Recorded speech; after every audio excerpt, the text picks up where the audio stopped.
2024 সালে লোকসভা ভোটে লক্ষ্মীর ভাণ্ডারের সুফল পেয়েছে শাসক তৃণমূল।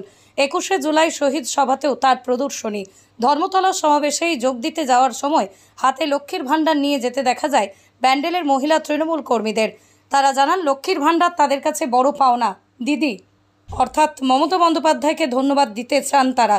মহিলাদের কাছে প্রতি মাসেই টাকা অনেক বড় ব্যাপার। মহিলা কর্মীরা আরও বলেন, মানুষ দিদিকে চায় সেটা প্রমাণিত, আর লক্ষ্মীর ভাণ্ডার বিশেষ ভূমিকা আছে।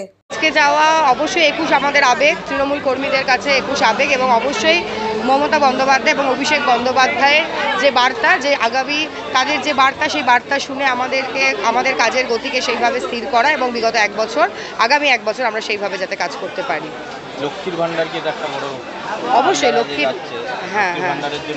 হ্যাঁ লক্ষ্মীর ভাণ্ডারের জন্য অবশ্যই লোকসভা ভোটের উপনির্বাচনে আপনারা দেখেছেন 4-4 তৃণমূল কংগ্রেস, লোকসভা নির্বাচনে দেখেছেন, এই সমস্ত কিছুই তো তার মধ্যে অবশ্যই 25% লক্ষ্মীর ভাণ্ডারের জন্য। সঞ্জনা সরকার।